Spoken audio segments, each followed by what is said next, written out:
Hello student, today our topic is August Comte. August Comte हमारा last चल रहा था। लास्ट लेक्चर में भी हमने डिस्कस किया था ऑगस्ट कॉम्टे को। ये अब हम कंटिन्यू करते हैं। ऑगस्ट कॉम्टे के बारे में जब हम बात करते हैं, ऑगस्ट कॉम्टे जो हैं, जैसा मैंने आपको बताया था, इनकी लाइफ में बहुत सारे अप्स एंड डाउन रहे थे। And August Comte very intelligent brilliant student, और इनकी लाइफ में जैसे कि इस टाइम के साथ साथ बहुत सारे अप्स एंड डाउन रहे हैं। और बेसिकली इकोनॉमिक कंडीशन भी इनकी बहुत ज़्यादा अच्छी नहीं रही है। एक मिडिल क्लास फैमिली से रिलेटेड थे ये।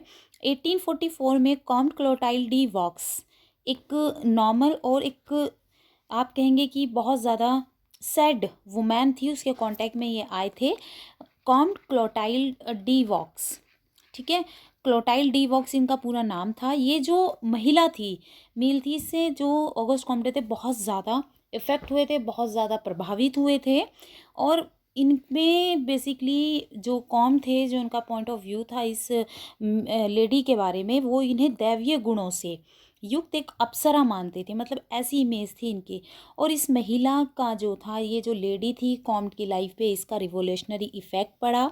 लेकिन कॉम्ट और बॉक्स का जो प्रेम था, लव था, बहुत लॉन्ग टाइम तक नहीं चल पाया, क्योंकि लगभग आफ्टर 1 ईयर जो थी, ये क्लोटाइल डी वॉक्स थी, इनकी डेथ हो गई।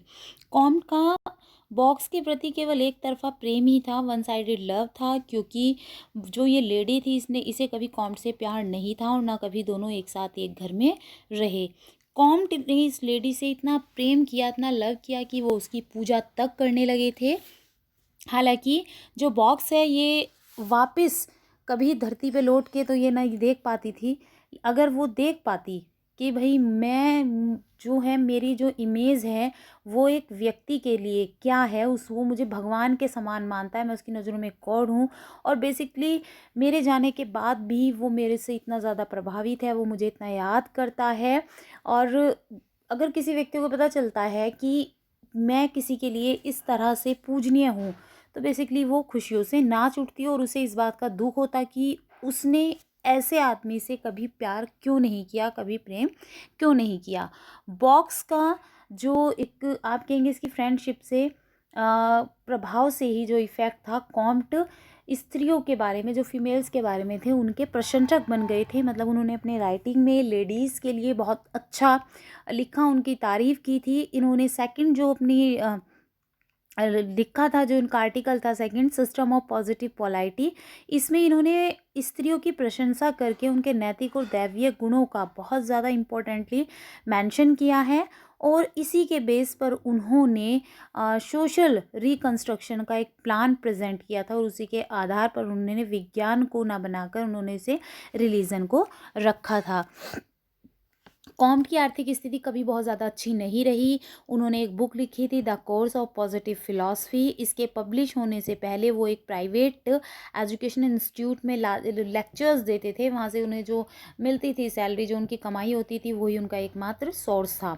और इस बुक का जब पब्लिकेशन हो गया, इसके बाद वो पॉलिटेक्निक स्कूल के परीक्षक बन गए, और इससे उनकी जो इकोनॉमिक कंडीशन थी उसमें कुछ इम्प्रूवमेंट हुआ। उनके कुछ जो फ्रेंड्स थे, हेल्पर्स थे, उन्होंने उनके लिए चंदा भी इकट्ठा किया था। 1845 में जॉन स्टुअर्ट मिल ने उनके लिए 1200 रुपये, 1200 रुपीज़ का चंदा इकट्ठा किया था। इस प्रकार से चंदे से उन्हें कोई हिचकिचाहट, मतलब कोई शर्म नहीं थी, क्योंकि कॉम्ट जिन लोगों के लिए परिश्रम कर रहे थे, उनकी ये रेस्पॉन्सिबिलिटी थी कि वो कॉम्ट की हेल्प करें। और जैसा हम पहले भी मेंशन कर चुके हैं, Comte is a very brilliant person. वो विलक्षण प्रतिभा और क्षमता के धनी बौद्धिक विचारक थे, जिसका परिचय उनके द्वारा लिखी गई जो उनकी रचनाएं हैं, जो उनका वर्क है, उससे हमें पता चलता है कि जो उनकी राइटिंग स्टाइल था, कि कितने इंटेलिजेंट थे वो, और किस तरह की जो एक कला थी उनके अंदर थी, जो नॉर्मली हमें बहुत जल्दी देखने को नहीं मिलता।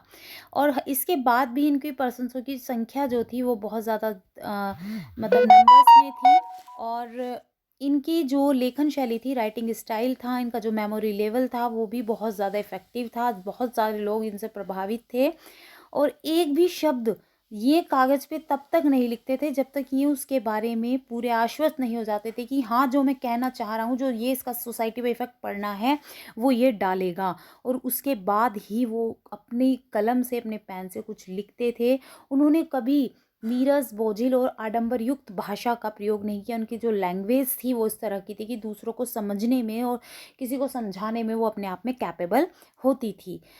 अगस्त की जो डेथ है 5 सितंबर 1857 में हुई थी, किंतु समाजशास्त्र के संस्थापक के रूप में वे हमेशा क्या रहेंगे, जीवित रहेंगे, अमर रहेंगे, क्योंकि वो ही फर्स्ट ऐसे पर्सन थे जिन्होंने अपने हार्ड वर्क की वजह से इस विज्ञान की यानी कि सोशियोलॉजी की नींव रखी।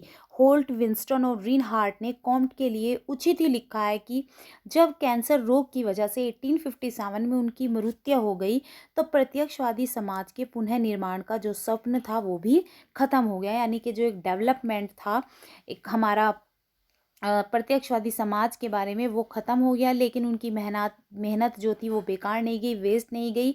और सामाजिक विज्ञान जिस स्थिति में है वांशिक रूप से इसी वजह से है कि ऑगस्ट कॉम्ट ने अपना जीवन इसी को बनाने में लगा दिया। बेसिकली आज जहाँ सोशल साइंस जिस पोजीशन में है उसमें जो एक परसेंटेज है वो ऑगस्ट कॉम्ट का जो वर्क था, उन्होंने अपनी पूरी लाइफ इसके लिए समर्पित कर दी। रेमंड एरन ने भी कॉम्ट के बारे में लिखा है कि ऑगस्ट कॉम्ट को मानव और सामाजिक एकता का प्रथम समाजशास्त्री समझा जा सकता है। और बॉन्स ने लिखा है सामाजिक सिद्धांत या सांस्कृतिक इतिहास में ऐसी कम ही समस्याएं होंगी जिन पे कॉम्ट ने विचार न किया हो। तो बेसिकली यहाँ हमने देखा कि जो हमारे उस समय के अनदर स्कॉलर थे उनका क्या पॉइंट ऑफ व्यू था ऑगस्ट कॉम्टे के बारे में। ऑगस्ट कॉम्टे के बारे में जो लोगों ने लिखा, स्कॉलर से, इतने ग्रेट स्कॉलर्स ने लिखा है, तो उसी से हमें पता चलता है कि ऑगस्ट कॉम्ट का जो लेवल था वो किस तरीके का था और जो उनका वर्किंग स्टाइल था, जो उनकी इंटेलिजेंस कैपेसिटी थी, वो उस तरीके थी कि उनके जैसा शायद ही इस दुनिया में ऐसा कोई हुआ हो जिसने इतना ग्रेट कॉन्ट्रीब्यूशन किसी सब्जेक्ट को दिया हो। और बेसिकली कॉम्ट को सोशियोलॉजी का जो फादर है, जनक है, क्यों माना जाता है, इसके दो कारण हैं, 2 रीज़न यहाँ पे हैं। सबसे पहला तो है कि कॉम्ट ने ही सबसे पहले समाजशास्त्र शब्द को जोड़ा, गढ़ा, यानी कि समाज शब्द को रखा, उससे लोगों को परिचित कराया। समाजशास्त्र के क्षेत्र का जो निर्धारण था, डिटर्मिनेशन था, वो इन्होंने किया। और सोशियोलॉजी का अनदर साइंस के साथ जो रिलेशन था वो इन्होंने दिखाया, एक प्रॉपर बैकग्राउंड इन्होंने दी। और जो विज्ञानों का क्लासिफिकेशन था वो किया, न्यू थ्योरीज इन्होंने इसमें अप्रोच यहाँ पे दी। सेकंड है कि कॉम्ट ने ही ये बताया था कि समाजशास्त्र ही एक ऐसा सब्जेक्ट है जो समाज की प्रगति और विकास के नियमों और सिद्धांतों का निर्माण करने में समर्थ है। यानी कि ऑगस्ट कॉम्ट ने ये बताया था कि सोशियोलॉजी ही एक वैसा सब्जेक्ट है जो सोसाइटी की प्रोग्रेस और डेवलपमेंट के जो रूल्स हैं, थ्योरीज हैं, उन्हें बनाने में वो कैपेबल हैं। उन्होंने ही first of all social science की नीड को फील किया था, ऐसे विज्ञान को जो समाज के बारे में बात करे और जिससे समाज का डेवलपमेंट हो सके। ऑगस्ट कॉम्ट ही वह सबसे पहले विचारक हैं जो समाजशास्त्र को मानवीय क्रियाओं का एकमात्र विज्ञान स्वीकार करते थे। इन सभी बातों की वजह से, इन सभी बिंदुओं की वजह से समाजशास्त्र के जो फादर हैं वो ऑगस्ट कॉम्ट को माना जाता है। तो यहाँ पे हमने देखा कि ऑगस्ट कॉम्ट का जो कॉन्ट्रीब्यूशन है सोशियोलॉजी के, वो अपने आप में कितना बड़ा है, किस तरह से उन्होंने उसके लिए काम किया है। ठीक है, तो इनकी जो इम्पोर्टेंस है वो यहाँ में पता चलता है। ऑगस्ट कॉम्ट के बारे में जब हम बात करते हैं तो ऑगस्ट कॉम्ट को हम कभी भी अपने माइंड से, जब हम सोशियोलॉजी आएगा तो ऑगस्ट कॉम्टे का नाम लिया जाएगा तो डेफिनेटली सोशियोलॉजी हमारे माइंड में आएगा, सोशियोलॉजी आएगा तो डेफिनेटली ऑगस्ट कॉम्टे हमारे माइंड में आ जाएगा। इन्हीं सब बातों के आधार पर हम कह सकते हैं कि जो समाजशास्त्र के क्षेत्र में एक ग्रेट कॉन्ट्रीब्यूशन है वो ऑगस्ट कॉम्टे के द्वारा दिया गया है। ऑगस्ट कॉम्टे के लाइफ स्टाइल के बारे में हमने ये जाना, तो इन सब चीज़ों को हमने सुना, आप इन्हें अच्छे से पढ़ें। इन्हीं में से ऐसे पॉइंट्स निकलेंगे जो एग्ज़ाम्स में आपके काम आएंगे। ठीक है, अगर आप इसका डीपली स्टडी कर लेंगे तो इसमें से जो हमारे ऑब्जेक्टिव क्वेश्चंस आएंगे डेफिनेटली उनके बारे में अच्छे से कर पाएंगे। और ऐसे ग्रेट स्कॉलर के बारे में आप इंटरेस्ट के साथ पढ़िए। जब आप पढ़ेंगे उनके बारे में आपको बहुत अच्छा लगेगा, आप बहुत एन्जॉय इसमें करेंगे और ये आपके जो है एग्ज़ाम के पॉइंट ऑफ व्यू से भी आपकी हेल्प करेगा। आगे हम कॉम्ट के जो वर्क हैं उनके बारे में, जो पॉजिटिविज्म का कंसेप्ट दिया है, उसे हम डिस्कस करेंगे। Okay student, thank you.